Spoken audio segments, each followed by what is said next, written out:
Thank you, New York. Whoa.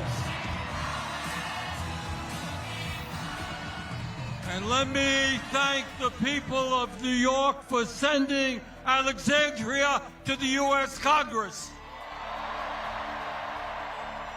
She is not only one of the great members of Congress, she is inspiring working people and young people all across the country. Thank you, New York. Now, everybody knows that a New York City mayor's race attracts a lot of attention. That's not new. It's the largest city in the country. You got 8 million people. Everybody is interested in what happens here. But this mayor's race, my friends, is different. It is not just the folks here in New York City who are paying attention. It's not just people all across our country who are watching this race. It is not just the President of the United States who seems to be very, very concerned about who wins this election. The truth is that people all over the world are paying attention to what will happen here a week from Tuesday. Now, why is that? Why has this campaign created such an unbelievable amount of interest, literally all over the world? And the answer is obvious. These are not normal times. This is not a normal election. This election takes place at a moment in American history when we have a rigged economy with more income and wealth inequality than we have ever had in the history of our country. This election takes place at a time when the wealthiest people in America have never, ever had it so good, while 60% of people in our country are living paycheck to paycheck, struggling to pay their rent or mortgage, struggling to afford child care or higher education for their kids, struggling to afford health care, struggling to afford decent quality food, struggling how to figure out how they will retire with some shred of dignity after working their entire lives.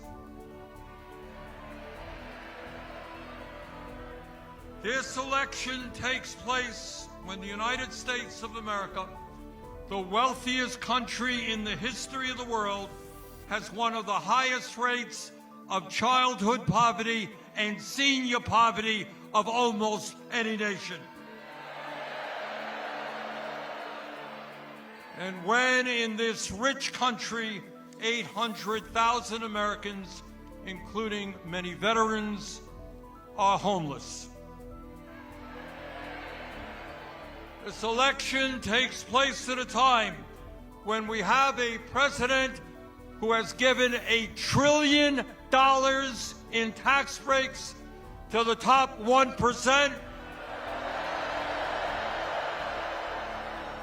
has given $900 billion in tax breaks to the largest corporations in our country. And to pay for those tax breaks, he is throwing 15 million Americans off the health care they have by slashing Medicaid.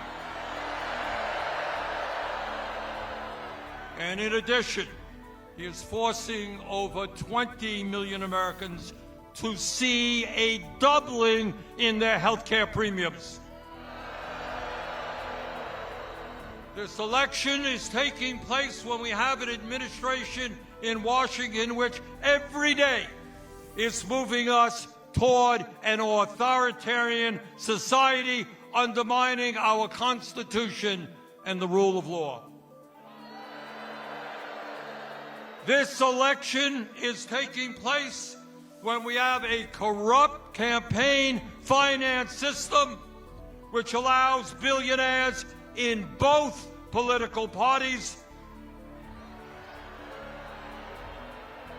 to select the candidates they want and to buy elections. Ordinary Americans get one vote. You get one vote. Meanwhile, billionaires get the opportunity to spend as much as they want to elect the candidates they want. That is the context in which this election is taking place. That is why this election is so enormously important, and that is why Zohran Mamdani must become the next mayor of New York.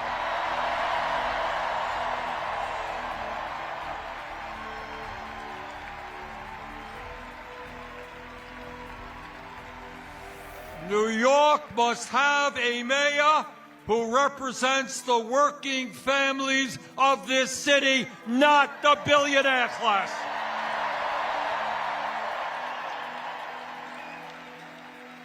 The reason why this campaign has generated so much interest around the world and so much excitement is that people want to know the answer to one very simple question, and that is, in the year 2025, when the people on top have never ever had so much economic and political power, is it possible for ordinary people, for working class people to come together and defeat those oligarchs?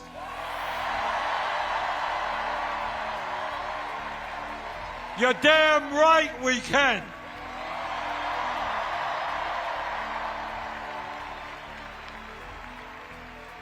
And let me tell you something else.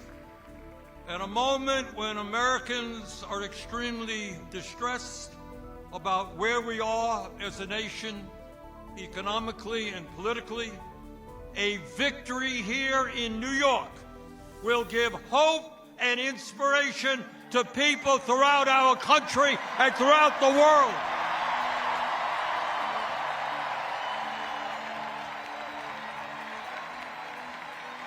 That is what this election is about. And that is why Donald Trump is paying attention to this election. Ordinary people, working class people, black and white and Latino, Asian, gay and straight, coming together to take on the oligarchy, that is Trump's worst nightmare.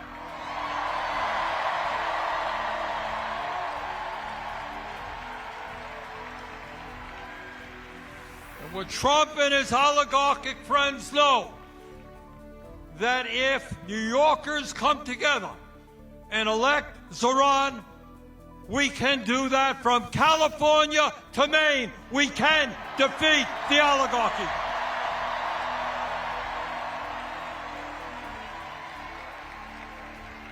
And what the oligarchs fear, what they fear is that people will start understanding that this country belongs to us, not them.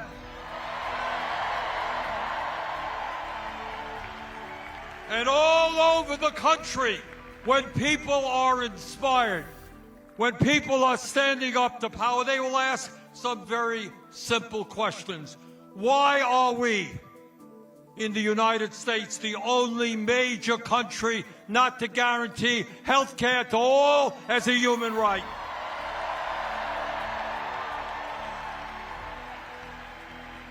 Why aren't we paying our teachers the salaries they deserve? So that we can have the best public educational system in the world. Why aren't we doing what used to exist in New York and all over this country 70 years ago, make public colleges and universities tuition free?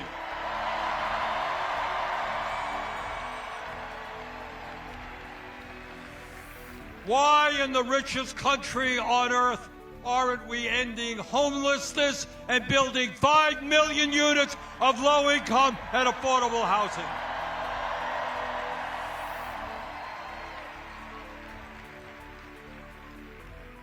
Why don't we make it easier for workers to join unions? And why don't we raise the national minimum wage to a living wage?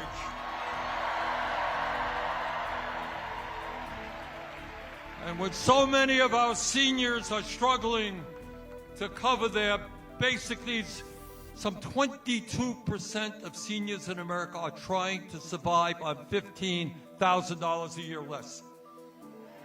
Why aren't we raising Social Security benefits and providing pensions to the workers in this country who desperately need them? And why don't we have a foreign policy which does not spend billions of dollars on a Netanyahu government starving children in Gaza?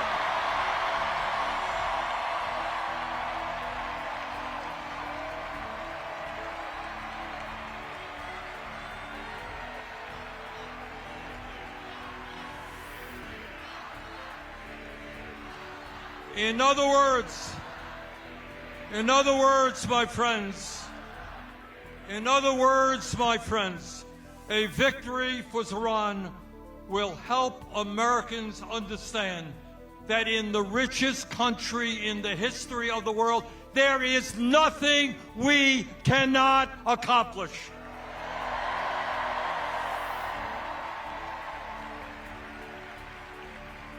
Now, the oligarchs and the political establishment in New York tell us that Zohran's agenda for New York is radical. Really? At a time when working families in this city are finding it hard to live here because of the outrageously high cost of housing, I don't think it's radical to say that the city should freeze the rent and triple its stock of affordable housing. That ain't radical. At a time when working families can't afford the high cost of childcare, and psychologists tell us the most important years of human development, intellectual and emotional, are 0 through 4. Why shouldn't we have a situation where every child in America gets the best quality child care we can provide?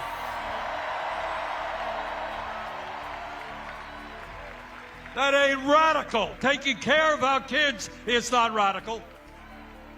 At a time when getting to work is too expensive and we want to encourage more utilization of public transportation, it is not a radical idea to say that buses in this city should be free and fast.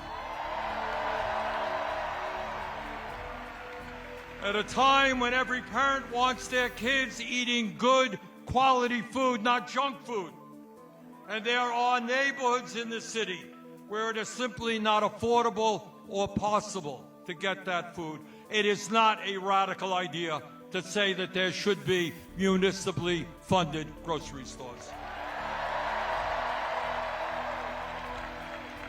And by the way, when billionaires and large corporations and the very wealthy are doing extraordinarily well, when the very richest people in this country often pay an effective tax rate lower than truck drivers or nurses. It is not a radical idea to say that the rich should start paying their fair share of taxes.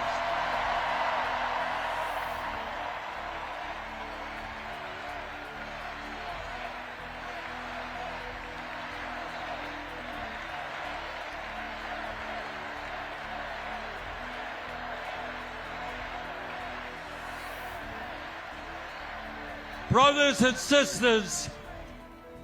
and sisters, these ideas are not radical.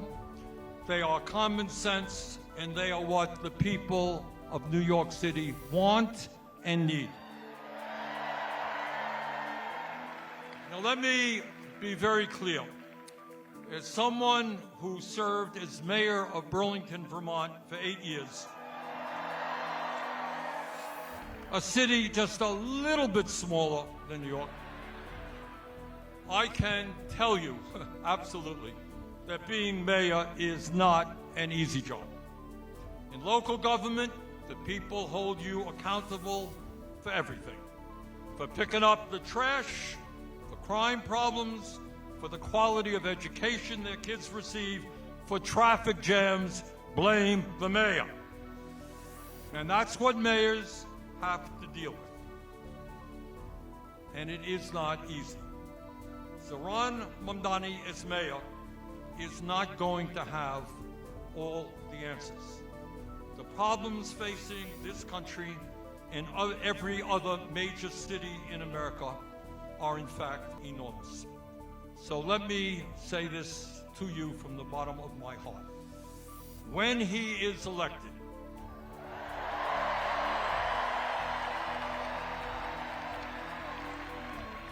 your job is not over.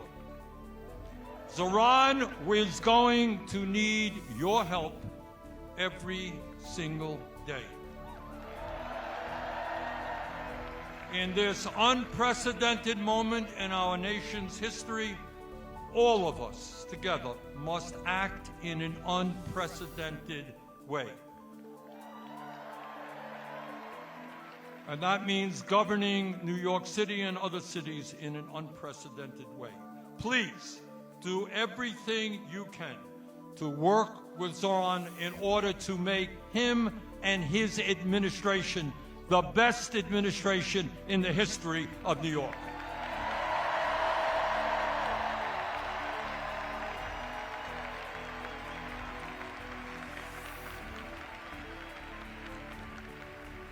Let me conclude by saying this, and I say this again as somebody who became mayor of Burlington, Vermont in 1981 by winning that election by 10 votes after a recount.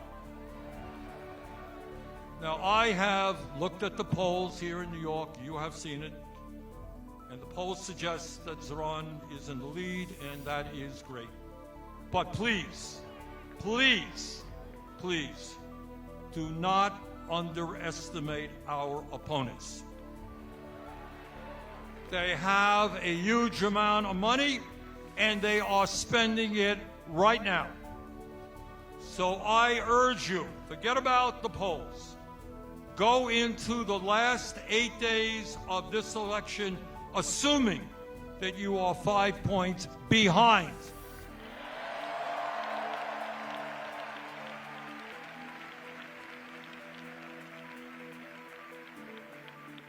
So what you guys are going to have to do, along with the other 80,000 volunteers in the Mamdani campaign, you've got to do everything that you can to bring people to the polls in early voting, which is taking place right now, and on Election Day. None of us want to wake up the day after the election and find that we lost that election because our opponents outworked us. That must not happen.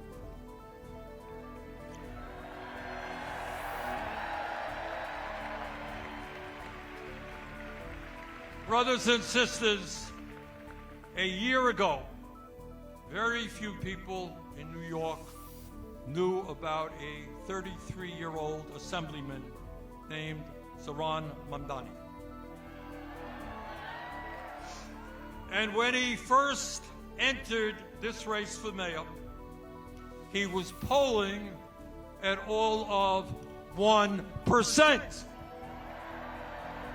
Nobody knew who this guy was. But Zohran did what people who are serious about real change always do. He created a campaign from the bottom on up by building an extraordinary and unprecedented grassroots movement which now has tens of thousands of volunteers.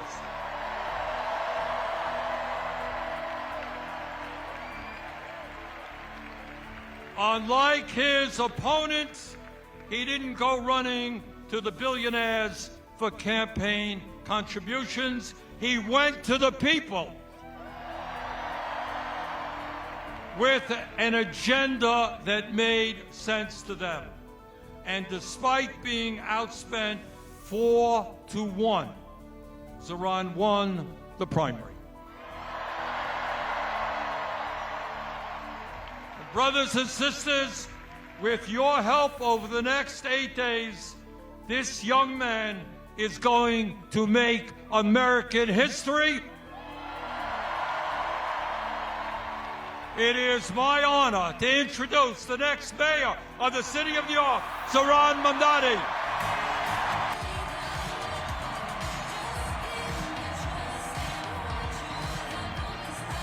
Good night, New York City. How are we doing?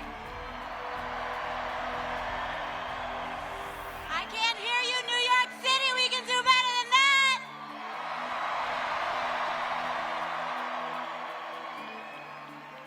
It is so good to be home.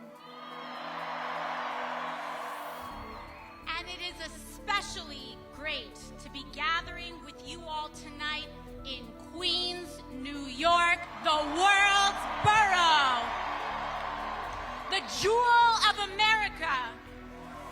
Just in this slice of New York City alone, we represent over 100 languages and cultures. We welcome people of all religions, faiths, and creeds. We honor all genders, races, orientations, and status. And here, we defend immigrants. We are a working people's borough in a working people's city. And all of that makes us a fascist's worst nightmare.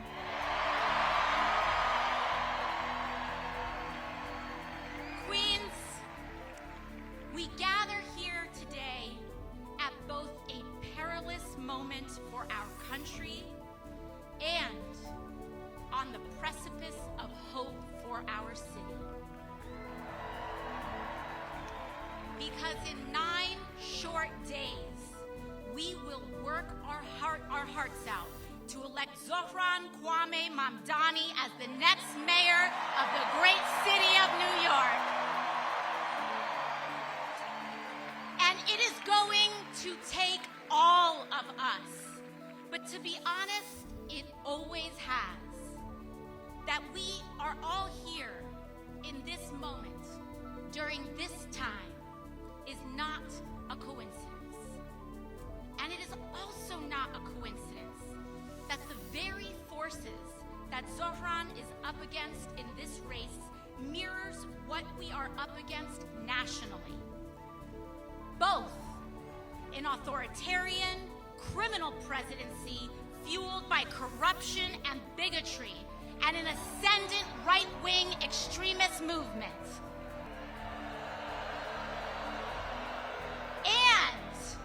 And an insufficient, eroded, bygone political establishment, this time in the form of Andrew Cuomo,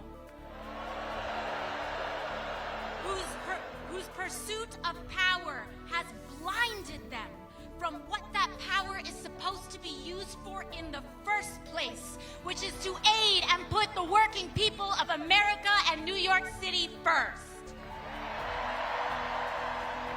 And Queens, both of these challenges are fueled and funded by the same billionaire class whose apparent greatest fear is an equitable, affordable, and prosperous nation and city for all, not just the very few. But we have been here before as a city and a country, and we have won before, and we will win again on November 4th. Because Queens, it has always been in our nation's darkest chapters that our brightest lights emerge. And we, each and every one of us, whether we like it or not, are living history today. From our nation's beginning, American democracy has always reflected the struggle between humanity's highest and lowest natures, between subjects and citizens, the Confederacy and the Union, freedom and bondage, labor and capital rights and regimes. And it is no different today. The struggle of our time today is the single most unjust concentration of wealth in the hands of the very few, unseen in our nation's history and the world's history. And it is a time such as this, in which demanding what should be considered the most basic tenets of human dignity, that is considered a radical and outlandish act. It is a time such as today, when demanding affordable housing is considered a radical and outlandish act, that we can afford our lives, our groceries, our transit, is considered an outlandish and radical act, that we accept our neighbor as ourselves, a radical and outlandish act. But we must remember, in a time such as this, we are not the crazy ones, New York City. We are not the outlandish ones, New York City. They want us to think we are crazy. We are sane. To demand an affordable and decent housing, a decent wage, the right to health care, that we pay to care for our people instead of the flattening of Palestinians and oppressed people abroad is not a radical act. It is basic and core humanity. That is why the election of Zohran is as important as our cause today. Childcare, buses, rent, and our rights. Here in New York City, it is the jewel and the center of all that is possible in America. And on November 4th, we will prove that today. We will prove it to the world, and we will prove it to the nation. And we will send a loud message to President Donald Trump that his authoritarianism is no good here. We will send a message that to ICE, that secret police do not belong here. And we will demonstrate the heroism that exists in the everyday people throughout our city. Heroism like that we saw last week, a young woman in a polka dot dress standing up to a secret police officer in Canal Street. She is New York City. The young man in a white helmet jumping off his bicycle saying, "Not in my neighborhood," that is New York City.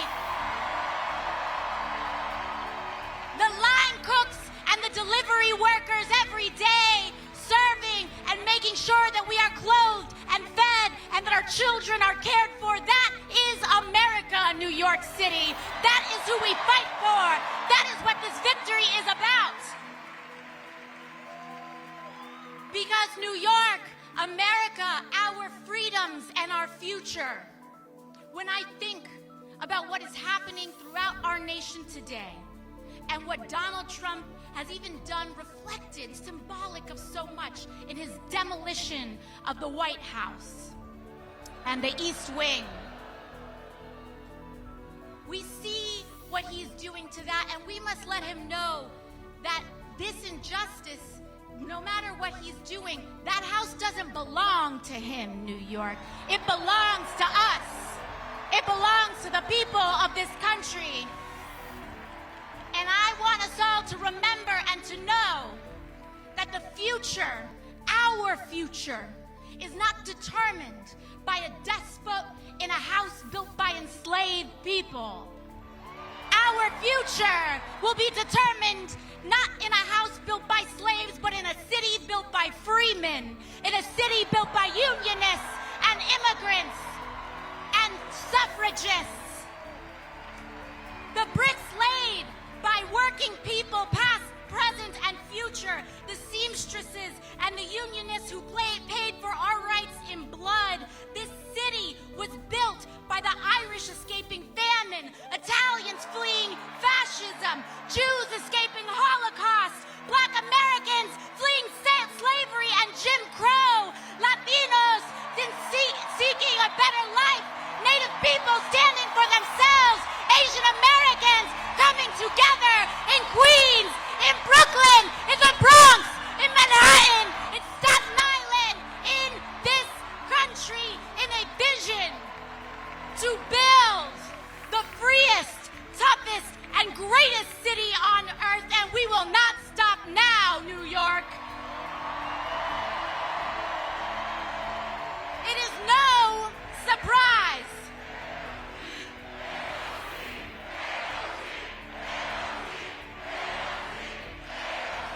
NYC, baby, NYC.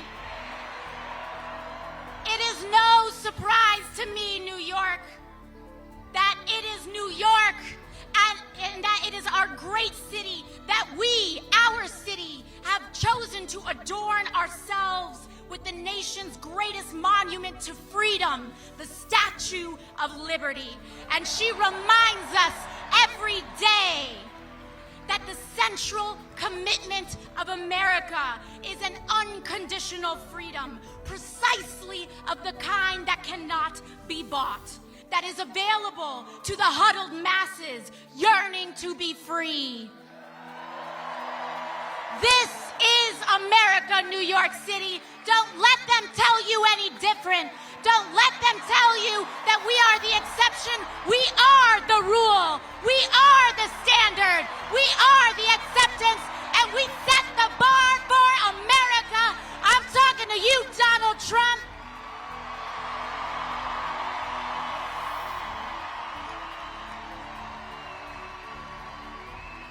There has been a day before his presidency, and there will be a day after. And it belongs to us.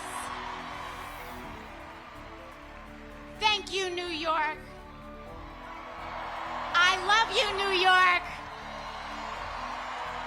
You have made my life possible, my mother's life possible, my father's life possible. All of our lives have been made possible by this great city and by our shared contract and bond to one another. And it is my honor tonight to introduce to you all another great born New Yorker. From Brooklyn.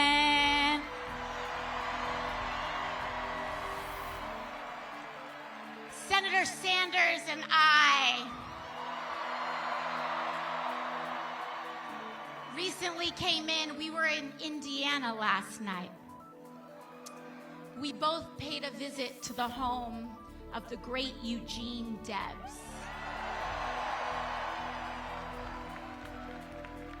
And I had the honor of presenting Senator Sanders last night with the National Eugene Debs Award, in which the foundation and the people who steward Debs' legacy have honored Senator Sanders as the foremost leader and advocate for labor and class struggle in the United States of America. And it remains such a great privilege and honor to call him a friend, a mentor, a treasured person that we had, and a New Yorker, that's right. And so I know we all love him so dearly. And so let's make sure that we give him the biggest rousing welcome that he receives this year in introducing Senator Bernie Sanders.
Good evening, New York City!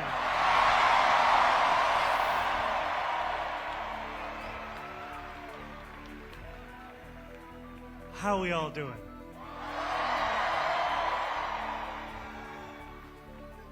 Habibi, how are you?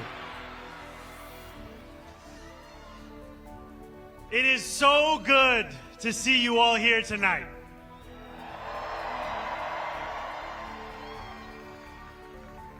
Now, as you know, a politician is only as good as the team around them. So I have to ask that team to start up this teleprompter.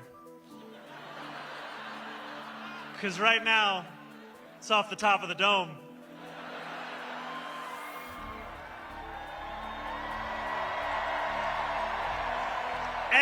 And while we wait, why don't we actually begin?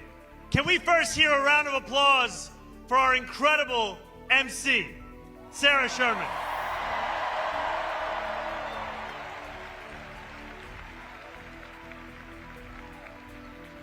Can we hear it for the elected officials, the labor leaders, and the New Yorkers who have joined us this evening?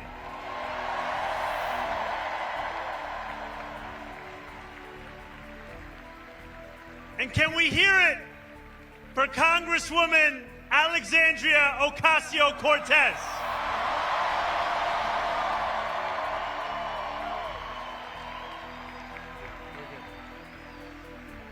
You know,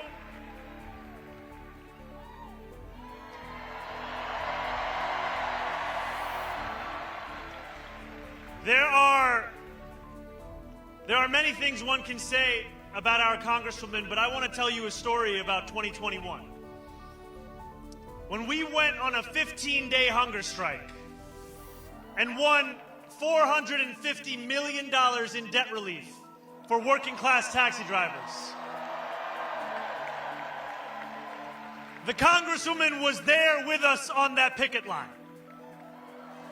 She was there with us on the phone after everyone else had gone home. And she was there with us again in the primary of this election. And that's because she's there for working people. And now we are just getting started. And let's please make some noise for Senator Bernie Sanders.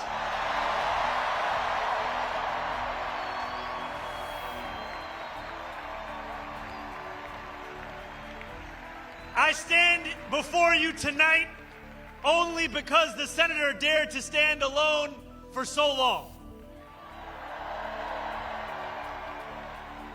I speak the language of democratic socialism only because he spoke it first.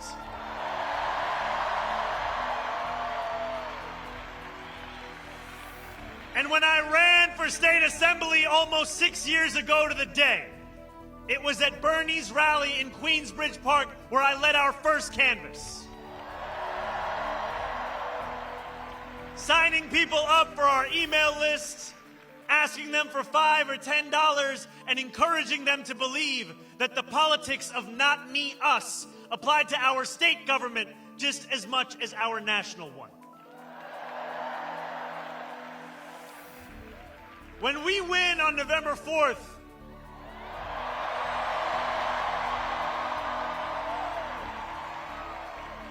and then govern from City Hall with dignity as the foundation of our politics, it will be because of the movement that Bernie built.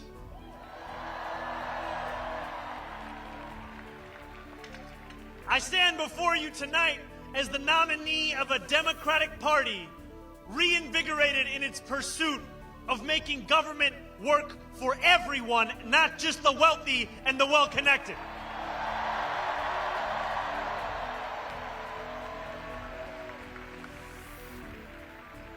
Looking out at more than 13,000 of you here in Forest Hill Stadium,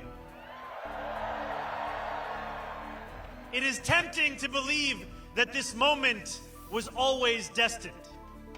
Yet when we launched this campaign on October 23rd, 1 year and 3 days ago, there was not a single television camera there to cover it. When we launched this campaign 1 year and 3 days ago, my name was a statistical anomaly in every poll. 4 months later, as recently as this February, our support had reached the eye-watering heights of 1%. We were tied with noted candidate, someone else.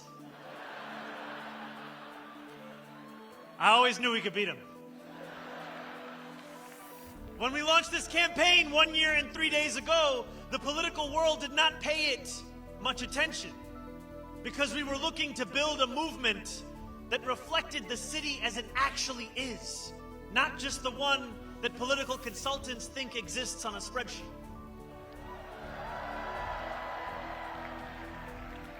And when we launched this campaign 1 year and 3 days ago, we were dismissed as a punchline in the halls of power. The idea of fundamentally changing who government serves in this city was unimaginable. Even if we gained momentum, they asked, how would we ever overcome the tens of millions of dollars in attacks that would follow? Yet we knew then what we know now. New York is not for sale.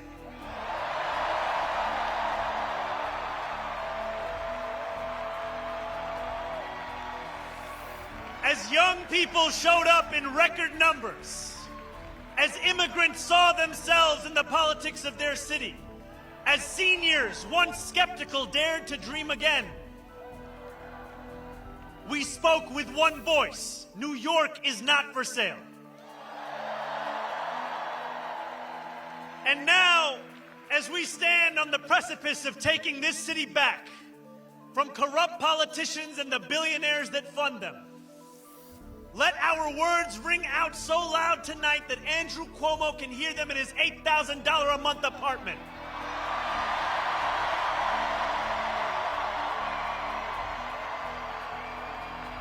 Let them ring so loud so that he can hear us even if he's in Westchester this evening. Let them ring so loud that his puppet master in the White House hears us.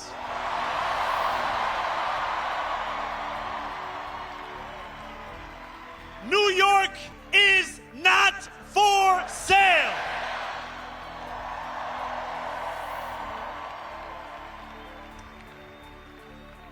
"13 days after we announced our candidacy, Donald Trump won the presidency once again.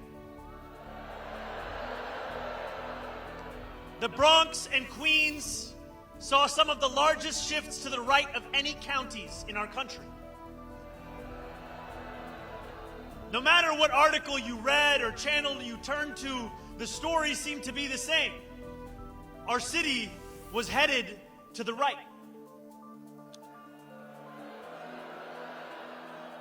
Obituaries were written about Democrats' abilities to reach Asian voters, young voters, male voters.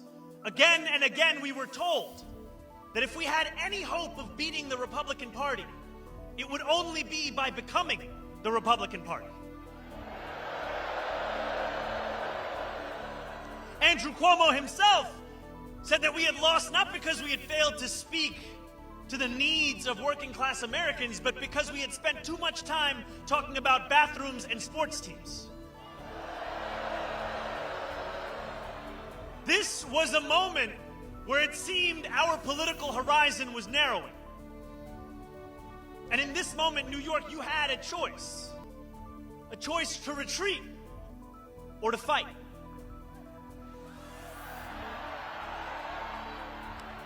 And the choice that we made was to stop listening to those experts and to start listening to you.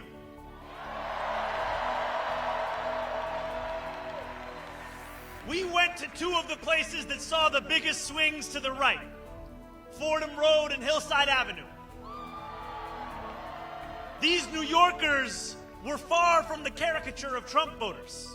They told us they supported Donald Trump because they felt disconnected from a Democratic Party that had grown comfortable with mediocrity and gave its time only to those who gave millions. They told us that they felt abandoned by a party beholden to corporations, which asked them for their votes after telling them only what it was against, rather than presenting a vision of what it was for. They told us they didn't believe in a system anymore that did not even pretend to offer solutions to the defining challenge of their lives, the cost of living crisis. Rent was too expensive, so were groceries, so was childcare, so was taking the bus, and working 2 or 3 jobs still wasn't enough. Trump, for all his many flaws, had promised them an agenda that would put more money in their pockets and lower the cost of living. Donald Trump lied. It was up to us to deliver for the working people he left behind. Over the 8 months of the primary, we told New Yorkers how we intended to address that very same affordability crisis. We did not do it alone. This was a movement powered by tens of thousands of everyday New Yorkers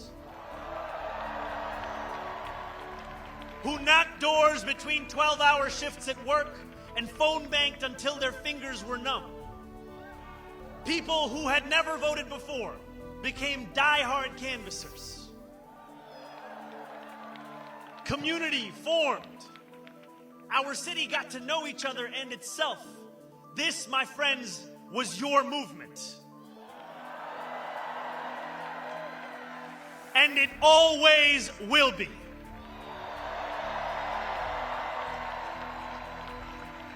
As the snow melted and the frost thawed, this campaign began to grow faster than anyone ever imagined possible.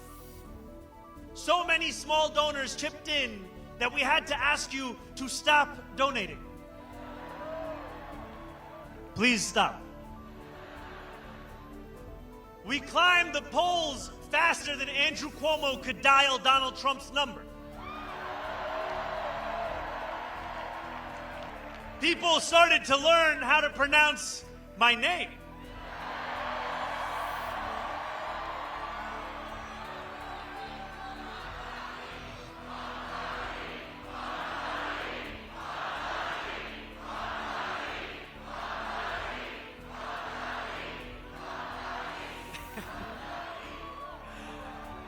And the billionaires got scared. Or, as the New York Times would describe it, the Hamptons was basically in group therapy about the mayoral race.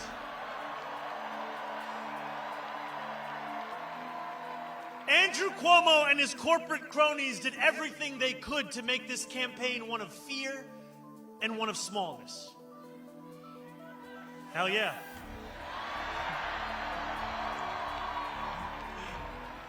Obviously.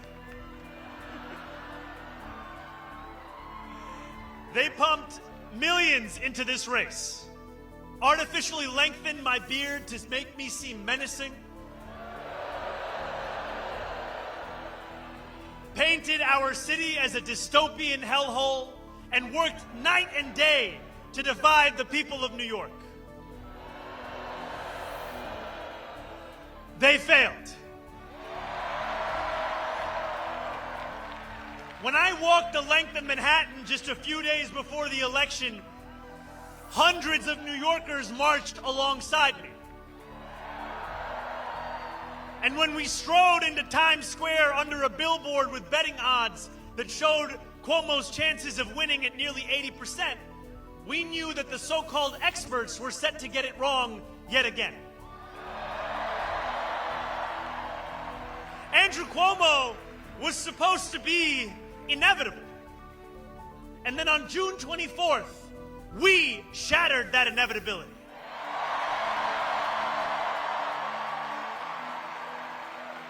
We won by 13%. With the most votes in any citywide primary in New York City history.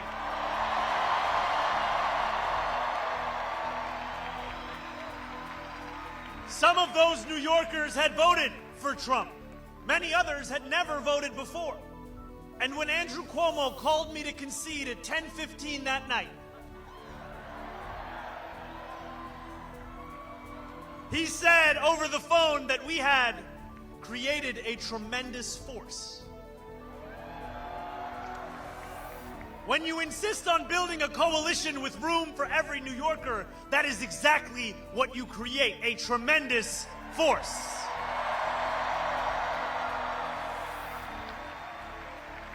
That force has only grown over these past 4 months. We now have more than 90,000 volunteers. And we have spoken to millions more New Yorkers. We have put forth new plans in these last few months for how we will govern, hiring thousands more teachers for our schools,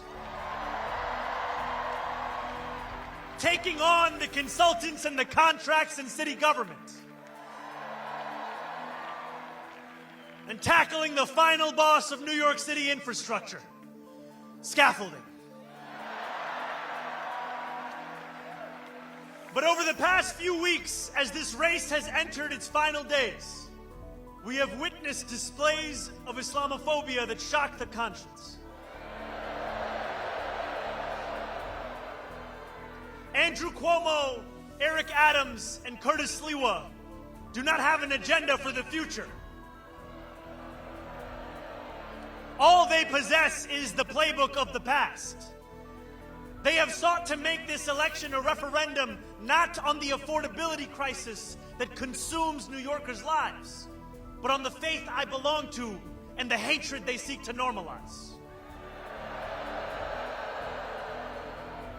We spent months working to convince the world that New Yorkers have a right to afford this city that we all love.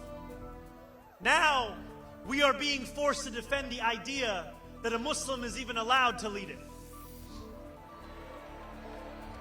These same big money donors and disgraced politicians have sought to rob us of our ambition because they do not think that you deserve the beauty of a dignified life.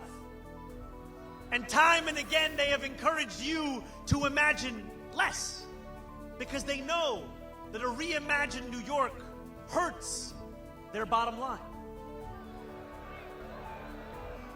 I believe that this city is like the universe, constantly expanding. We deserve a city government as ambitious as the working New Yorkers who make it the greatest city in the world. We cannot wait for someone else to deliver it. We are not afforded the luxury of waiting, because too often to wait is to trust those who delivered us to this point. On November 4th, we will set the course of our city back in the direction it belongs. And in doing so, we will answer a question that our nation has wrestled with from the dawn of our founding. Who is allowed to be free? There are some who hear that question and they know the answer without hesitation. They are the oligarchs who have accumulated vast wealth off those who labor from before the light breaks the horizon until long after color has drained from the sky. These are the robber barons of America, and they believe their money affords them a larger say than the rest of us. I am not just talking about the Bill Ackmans and Ken Langones of the world. I speak of people whose names you are not familiar with, who have no qualms about contributing more to super PACs than we would ever tax them, and who celebrate when those PACs flood our airwaves with commercials that plaster the words "global jihad" over my face.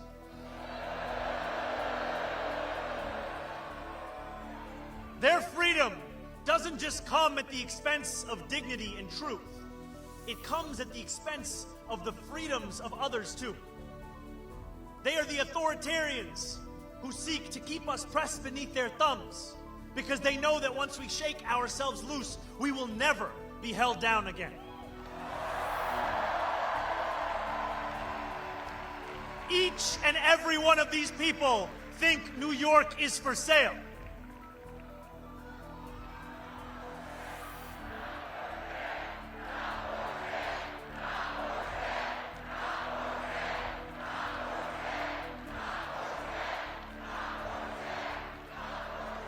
For too long, my friends, freedom has belonged only to those who can afford to buy it. The oligarchs of New York are the wealthiest people in the wealthiest city, in the wealthiest nation in the history of the world. They do not want the equation to change. They will do everything they can to prevent their grip from weakening. The truth is as simple as it is non-negotiable. We are all allowed freedom.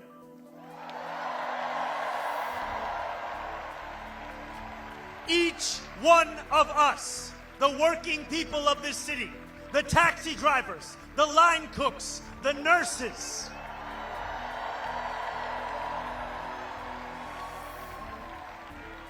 all those seeking lives of grace, not greed, we all get to be free.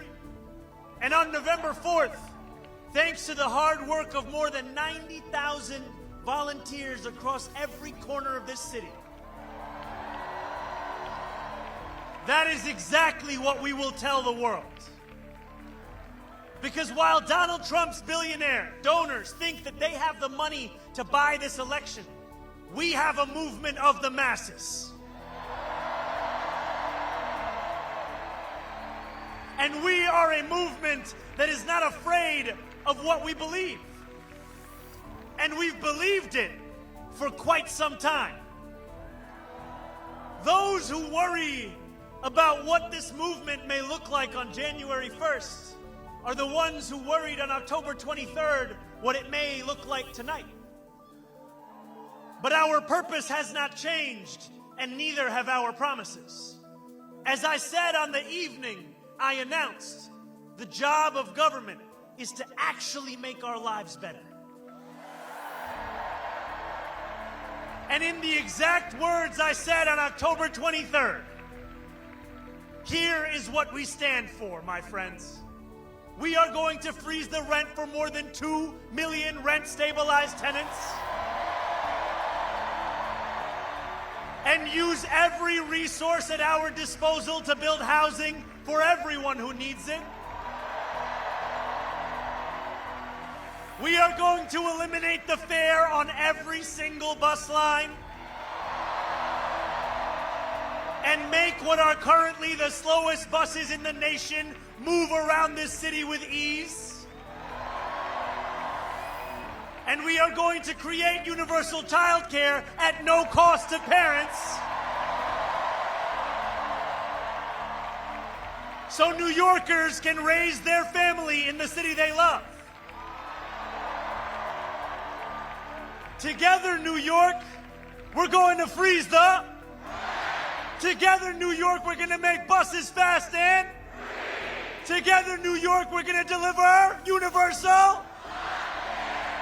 We will make our city one where every person who calls it home can live a dignified life. No New Yorker should ever be priced out of anything they need to survive. And we believed then, we believe today, we will believe tomorrow that it is government's job to deliver that dignity. Dignity, my friends, is another way of saying freedom. Standing before you this evening, I take great strength from those who have labored mightily for the cause of freedom in America, who refused to accept that government could not meet what moments of crisis demanded from it. When the power of the people overwhelms the influence of the powerful, there is no crisis that government cannot meet. It was government that enacted a New Deal to lift a generation out of poverty, to create beautiful public goods, and establish the right to unionize and collectively bargain. My friends, the era of government that deems an issue too small or a crisis too big must come to an end. Because we need a government that is every bit as ambitious as our adversaries. A government strong enough to refuse the realities we will not accept and forge the future we know we deserve. A government that refuses to accept 1 in 4 New Yorkers living in poverty. That refuses to accept more than 150,000 public school students being homeless. That refuses to accept that 2 union salaries are not enough to put down a mortgage in this city. And a government that refuses to accept you being priced out of the very city you helped to build every single day. Time and again, our nation has teetered on the precipice of hopelessness. Now is one of those times. But in each of these moments, working people have reached into the darkness and reshaped our democracy. No longer will we allow the Republican Party to be the one of ambition. No longer will we have to open a history book to read about Democrats leading with big ideas. My friends, the world is changing. It's not a question of whether that change will come. It's a question of who will change it. We have an opportunity before us that few have ever received and even fewer have seized. It's the opportunity to show the world what it means to win freedom. It is the opportunity to live up to the legacy left by those who came before. We do not get to determine the scale of a crisis. Our choice is how we respond. Let us win a city hall that works for those straining to buy groceries, not those straining to buy our democracy.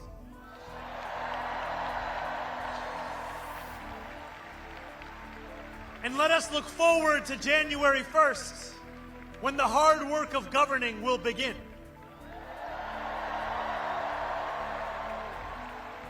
Those in power would like to describe our policy commitments as if they are illusions that will evaporate as soon as we approach City Hall. Let us show them instead that they are invocations of the future that we will win.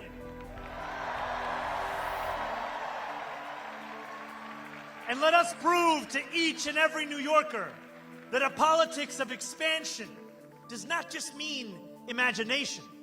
It insists upon fulfillment. We can make City Hall a place where New Yorkers come to expect the future, not just failure. But we are not there yet. Just as Andrew Cuomo's victory in the primary was thought to be inevitable, the same narrative has started to form around us today. When you read the articles that tell a post-election story of triumph while we are amidst early voting, when you see the Kalshi odds that have our chances of victory in the 90s, know this: you are reading the same things that Andrew Cuomo read when he went to sleep each night in June, believing that his victory was promised. We cannot allow complacency to infiltrate this movement.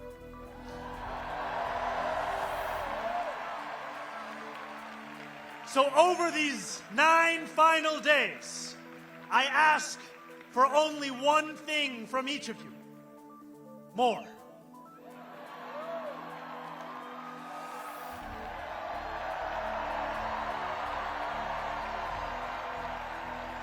I know you are tired, and for that I recommend some Adani chai. And still, I ask for more. I know the attacks have intensified, that a warm bed is more inviting than a 6th-floor walk-up, that another evening spent knocking doors after a long workday feels daunting. And still, I ask for more. I ask for more because that is the only way that we win a future of more. So if you are able, I urge you, my friends, stand up. If you have knocked a door, turn your flashlight on.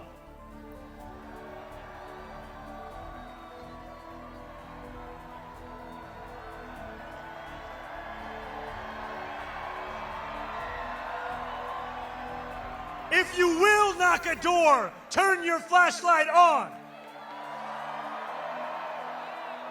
If you have more to give, turn your flashlight on. Together, let us make a light bright enough to banish any darkness. Over these final 9 days and the months and years that follow, the powers that be will throw everything in their arsenal against us. They will spend millions more dollars. They will attack us from every conceivable angle. But we will not bend. We will not flinch. We will triumph over the oligarchs, and we will return dignity to our lives. Nearly 89 years ago to the day, FDR spoke before a crowd of thousands at Madison Square Garden. He said, "I should like to have it said of my first administration that in it, the forces of selfishness and of lust for power met their match. I should like to have it said of my second administration that in it, these forces met their master. My friends, I should like to have it said of our campaign that in it, the forces of selfishness and lust for power met their match. And I should like to have it said of our City Hall that in it, these forces met their master.